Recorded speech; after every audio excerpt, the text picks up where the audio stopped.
بسم اللہ الرحمن الرحیم اللہم صلی علی سیدنا و مولانا محمد وعلی آل سیدنا و مولانا محمد وبارک وسلم وصلو علیہ۔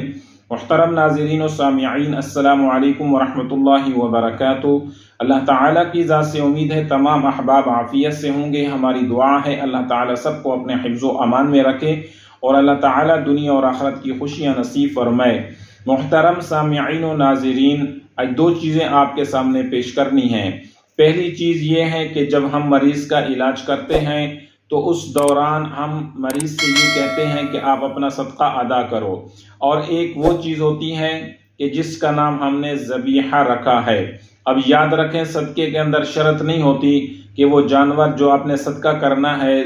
زندہ چیز کا صدقہ کرنا ہے، ذی روح چیز کا صدقہ کرنا ہے، تو وہ چھوٹی ہے یا بڑی ہے یا اس میں کون سی علامات ہونی چاہیے۔ اور ایک دوسری چیز ہے، جب ہم علاج کرتے ہیں ایسے مریض کا کہ جس کے اوپر سخت قسم کا جادو ہے، شیاطین مسلط ہیں اور عامل کے ساتھ وہ مقابلے پہ اتر رہی ہیں، ادھر سے ہم نے مریض کا توڑ شروع کیا اور ادھر سے وہ چیزیں ہمارے مد مقابل آ کے ہمارے عمل کو توڑ رہی ہیں، یعنی کہ مریض کو نقصان پہنچانا چاہتی ہیں اور مریض کو ختم کرنا چاہتی ہیں، مریض کے جان کی دشمن بنی ہوتی ہیں، مریض کو مکمل طور پہ اپاہج کرنا چاہتی ہیں، تو اس دوران ایک ہم جانور ذبح کرواتے ہیں۔ اس کی دو صورتیں ہوتی ہیں، ایک وہ جانور لے کر مریض کے قریب باندھا جاتا ہے، اس کے اوپر پڑھائی کر کے یا کوئی تعویذ اس کے گلے میں باندھ دیا جاتا ہے تاکہ وہ جانور اس مریض کے عمل کو مکمل طور پہ اپنی طرف کھینچ لیتا ہے اور وہ جانور ختم ہو جاتا ہے، یعنی بکرا ہے تو وہ مر جاتا ہے، ہلاک ہو جاتا ہے۔ دوسرا طریقہ یہ ہوتا ہے کہ جب ہم مریض کا علاج کر رہے ہیں اس دوران جب وہ قوتیں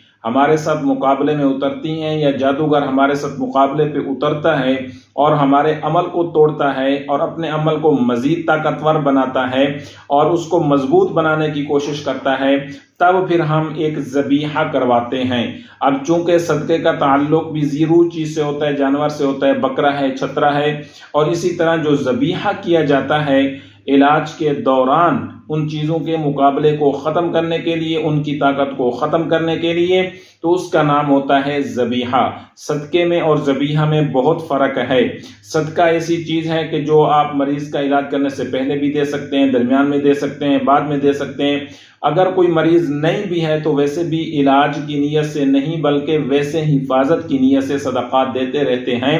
اور اس میں ایک دو صورتیں ہوتی ہیں کہ بعض صدقہ کو پھینکا جاتا ہے جب جنات یا عصیب کا مسئلہ ہو، پانی میں پھینکا جائے، چھت پہ پھینکا جائے، یا کوئی بندش کا معاملہ ہے۔ لیکن یہ جو آج چیز میں آپ کے سامنے رکھ رہا ہوں اس کا نام ہوتا ہے ذبیحہ۔ اس کے اندر بڑا جانور یعنی گائے، بیل وغیرہ، یا اسی طرح بھینس وغیرہ یا کٹا وغیرہ، اور چھوٹا صدقہ ہوتا ہے پھر بکرے کا، بکری کا، اس طرح کا صدقہ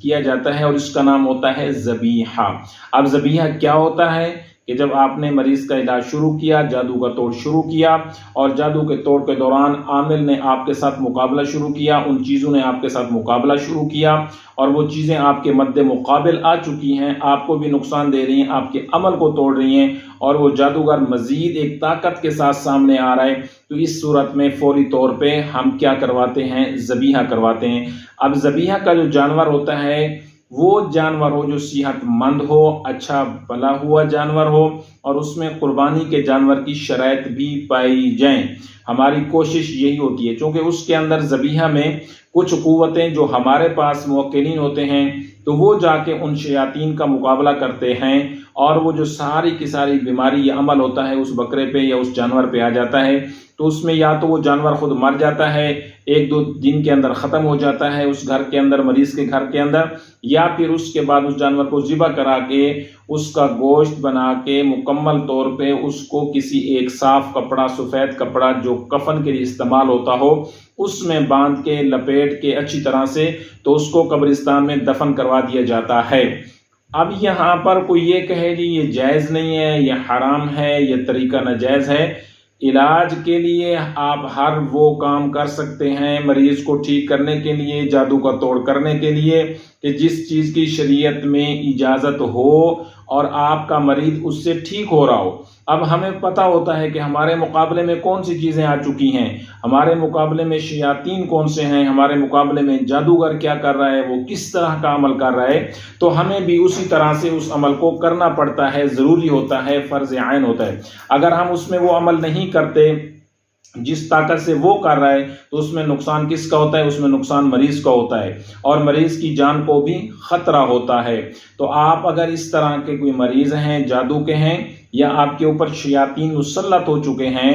اور کوئی بار آپ پہ خود شیاطین، چونکہ جادوگر ہوتے ہیں، بعض دفعہ تو انسان جادوگر ہیں، 100 میں سے 1-2 شیاطین ایسے ہوتے ہیں کہ جو خود جادوگر ہوتے ہیں۔ ایک انسان علاج کرواتا ہے، عمل کرواتا ہے، وہ بار بار اس کے عمل کو توڑ رہے ہیں۔ اب اسی طرح جنات بھی عامل ہوتے ہیں، جنات میں بھی جادوگر ہوتے ہیں، جس طرح انسانوں میں جادوگر ہیں اسی طرح جنات اور شیاطین میں بھی جادوگر ہیں۔ جس طرح انسانوں کے اندر عاملین ہیں اسی طرح جنات اور شیاطین کے اندر بھی عاملین ہیں، وہ ہمارے عمل کو بار بار توڑتے ہیں اور وہ اپنا مقابلہ پورا جاری رکھتے ہیں۔ وہ نہیں چاہتے کہ ہم اس مریض سے نکلیں اور اس مریض کی جان چھوڑیں، چونکہ ان کو کسی نے بھیجا ہوتا ہے، مسلط کیا ہوتا ہے، تو وہ چیزیں آ کر اپنا گھر بنا لیتی ہیں مریض کے جسم کے اندر۔ پھر کیا ہوتا ہے؟ مریض کو بیماریاں شروع ہوتی ہیں، کبھی دل کی تکلیف ہو گئی، کبھی گردوں کی تکلیف ہو گئی، کبھی اس کے معدے میں تکلیف ہو گئی، کبھی کندھوں کی، کبھی ٹانگوں کی، کبھی دماغ کے اندر درد شروع ہو گیا، سر میں درد ہو گیا۔ تو یہ وہ چیزیں ہیں جو ضروری کرنی پڑتی ہیں مریض کو بچانے کے لیے۔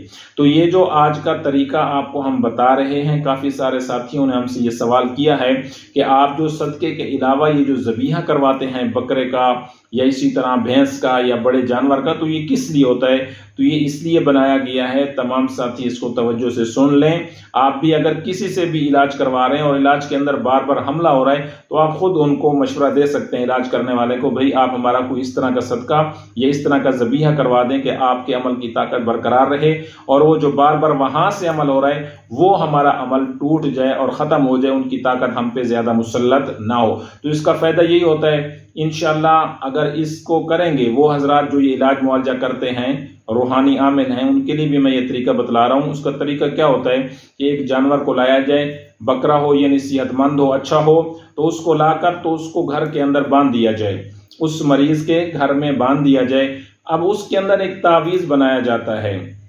اب وہ تعویذ کس چیز کا ہے؟ وہ تعویذ بنایا جاتا ہے اصحاب کہف کا۔ اصحاب کہف کے نام کا بنا لیں، اعداد کا بنا لیں، تو وہ تعویذ بنانے کے بعد اس بکرے کے گلے میں ڈال دیں۔ نیچے مریض کا نام بھی لازمی لکھنا ہے۔ اب اس کو مریض کے کمرے میں یا مریض کے گھر کے اندر کسی جگہ باندھ دیں جس گھر کے اندر وہ مریض رہتا ہے۔ تو اس کا کیا کرنا ہے؟ وہ آپ 1 دن 2 دن 3 دن باندھیں گے، جتنا زیادہ سخت مسئلہ ہوگا وہ بکرا بیمار ہوتا جائے گا اور وہ بکرا وہیں پہ 1-2 دن میں یا 24 گھنٹے میں مر جائے گا، ختم ہو جائے گا۔ اگر وہ وہیں مر جاتا ہے، ختم ہو جاتا ہے، تو سمجھیں آپ علاج میں کامیاب ہو گئے۔ اب اس بکرے کو کفن والے کپڑے میں لپیٹ کر جا کے کسی دریا کے اندر، سمندر کے اندر پھینک دیں،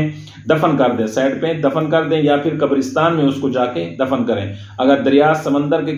جا کر دفن کرنا ہے تو پھر آپ ایسے کنارے پہ دفن کریں گے کہ وہ پانی کے اندر نہ جائے، اور دریا اور سمندر کے کنارے پہ اس کو دفن کریں۔ اور اس سے جو سخت طریقہ ہے وہ ہے کہ رات کے وقت قبرستان میں جا کے اس کو دفن کر دیں۔ تو اس کا فائدہ یہ ہوگا کہ مریض کے جسم سے تمام چیزیں جتنی بھی ہوں گی وہ نکل جائیں گی، وہ ختم ہو جائیں گی اور اس بکرے کے اندر چلی جائیں گے۔ اور اگر بالفعل وہ بکرا صحیح سلامت رہتا ہے یا تھوڑا بہت بیمار ہوتا ہے یا اسے کچھ نہیں ہوتا، تو سمجھیں پھر اس بکرے کے اندر اتنی طاقت تھی کہ اس نے تمام چیزوں کو اپنے اندر ہضم کر لیا ہے اور چیزیں اپنے اوپر اس نے لی۔ اس کے بعد اس بکرے کو ذبح کر دیں، اس کا مکمل طور پہ گوشت بنائیں، اور اس کو بھی پھر اسی طرح کفن والے کپڑے میں باندھ کے اس گوشت کو، سری پائے کو، تمام چیزوں کو، اس کا فضلہ نکال دیں، آنتنے وغیرہ نکال کر پھینک دی جائیں۔ باقی جو چیزیں استعمال کی ہوتی ہیں ان کو کفن والے کپڑے میں باندھ کے جا کے رات کے وقت اس کو قبرستان میں جا کے دفن کر دیں، کسی ایسی جگہ پہ جہاں پہ انسان وغیرہ